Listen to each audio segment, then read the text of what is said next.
A nossa televisão. Senhora Presidente, senhoras e senhores deputados, comemoramos hoje o Dia da Europa com tudo o que isso representa. E ainda assim, não são poucos aqueles que perguntam se teremos de facto motivos para o assinalar.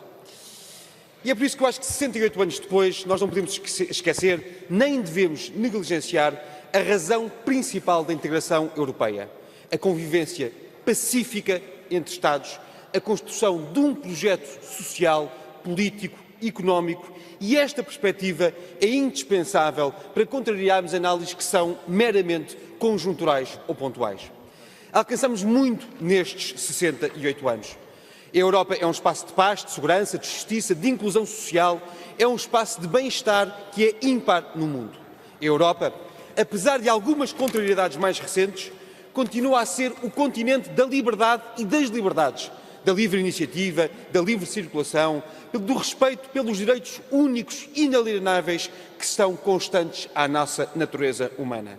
A Europa continua a ser o garante da paz por mais de 70 anos, o garante da autossuficiência alimentar de quase 500 milhões de pessoas e o garante também das liberdades políticas e sociais a muitos povos que as viram negadas pelas duas piores formas de totalitarismo que o mundo conheceu. No Dia da Europa, vale a pena recordar os princípios fundadores e os progressos que realizámos em mais de 6 décadas, numa altura em que muitos dos nossos cidadãos olham para a Europa mais como um fardo do que como uma oportunidade. Basta ser lúcido ou estar atento para perceber que a Europa que temos hoje é uma Europa que não está institucionalmente preparada para responder às inúmeras crises que sucedem ano após ano e que não está preparada para responder às fissuras que se estão a abrir no projeto de integração europeia. Da crise das dívidas soberanas à crise dos refugiados, do terrorismo ao Brexit, passando pelo recrudescimento de movimentos nacionalistas, populistas, xenófobos e anti-europeus que ascendem à direita e à esquerda e que não são questões meramente triviais.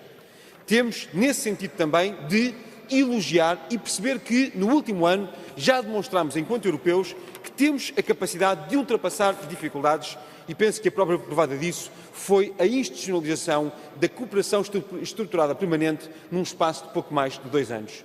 Mas, dito isto, também temos de perceber que a Europa continua asfixiada pelo imobilismo na adoção de decisões que a própria União tomou, mas que depois não consegue, de forma célere, de forma próxima dos cidadãos, conseguir cumprir. Um exemplo flagrante disso é a conclusão da União Económica e Monetária, cuja incompletude continua a afetar países como Portugal, que necessita, mais do que nunca, do regresso da confiança no sistema bancário para poder reforçar o financiamento da nossa economia. O CDS não hesita em assumir o seu europeísmo, mas o nosso europeísmo é um europeísmo com um padrão de exigência e um europeísmo que é fundado em valores como o valor da solidariedade.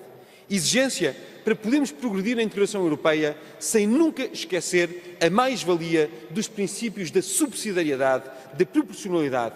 Para onde quer que caminhemos, teremos sempre de, com muita transparência, assegurar a legitimidade das decisões, mas também garantir sempre o respeito pela soberania dos Estados e dos povos. Exigência para avançarmos de forma sustentada por esta via e por assegurarmos o equilíbrio entre as decisões, mas exigência também para garantirmos que, por exemplo, as estruturas da governação económica da União, que ainda estão por concluir, possam ser feitas o mais rapidamente possível. E a verdade é que desde 2014 temos vindo, de ano após ano, Conselho Europeu após Conselho Europeu, relatório após relatório, a adiar o que é inadiável e é tão importante para Portugal, como, por exemplo, a conclusão da UEM. Mas, além de exigência, falamos também de solidariedade. Temos, com a aprovação do próximo quadro comunitário, o quadro financeiro plurianual, um enorme teste à solidariedade dos Estados-membros. A Europa ou é um espaço de coesão e de solidariedade ou deixa de ser Europa. A redução de fundos da coesão ou da agricultura leva a um aumento da desigualdade entre países e regiões e isso é um rombo no valor da solidariedade que nós, nesta bancada, não podemos aceitar. Também uma suposta perda de fundos que tenha a ver com uma alteração dos critérios para além do critério do PIB per capita é algo que para nós seria absolutamente inaceitável. Era muito importante que o Governo também aqui dissesse os esforços que está a fazer no panorama nacional e internacional para garantir que os fundos da coesão e os fundos da agricultura não são reduzidos para Portugal, porque isso seria a pior forma de assinalarmos este Dia da Europa. Disse.